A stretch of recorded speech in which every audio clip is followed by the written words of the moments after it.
Коми активно вступилась в борьбу за титул центра Арктики. Во-первых, это связано с тем, что именно сейчас решается ролевой вопрос каждого региона. Как пишет газета «Версия», долгожданный закон о развитии арктической зоны застрял в аппаратных схватках и только поэтому до сих пор не внесен в правительство России.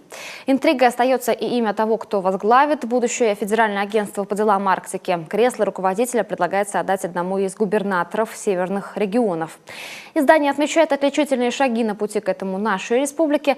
Несмотря на отсутствие выхода к Северному Ледовитому океану, Сергей Гапликов провозгласил территорию, цитата, транспортно-логистическим центром арктической зоны. Впервые именно такой запрос глава озвучил на международном форуме «Доступная Арктика», который прошел в Воркуте в августе.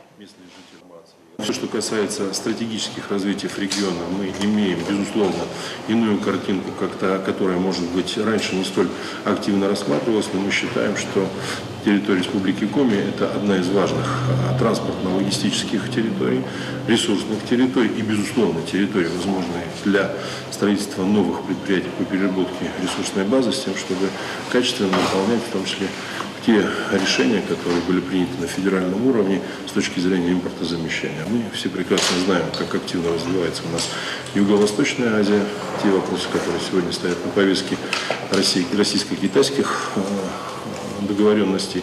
И здесь, конечно, наша задача максимально наполнять те соглашения, которые были подписаны, в том числе и во время визита Си Цзиньпиня, председателя КНР, в Российскую Федерацию и переговоров с президентом России Владимиром Путиным.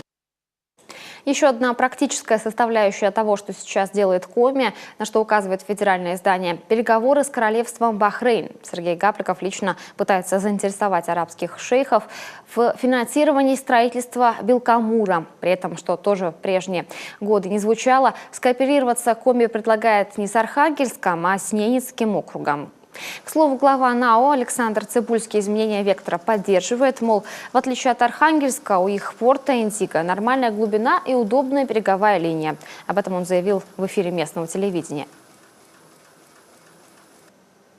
Если взять территорию страны, она строилась в основном с севера на юг, и дальше через Транссиб она уходила на восток и на европейскую часть.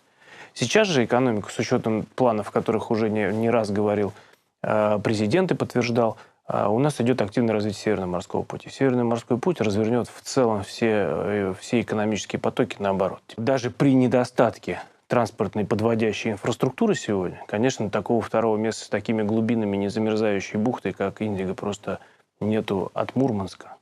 И, собственно, на севере таких больше нет. Сабета – это узкоспециализированный замерзающий порт. Поэтому, конечно, здесь есть очевидные преимущества. Это не проект, который реализовывается за один год, но я уверен, что это открывает огромный потенциал для развития экономики. И мы вполне здесь можем занять свою нишу. Я уверен, что мы это обязательно сделаем, поскольку мы транзитный потенциал можем использовать с очень хорошей прибылью для себя. И здесь это не только связано с рынком углеводородов, это намного шире. Это и лес, это и другие полезные ископаемые, и все те наши экспортные продукты, которые востребованы на рынках Европы и Азии.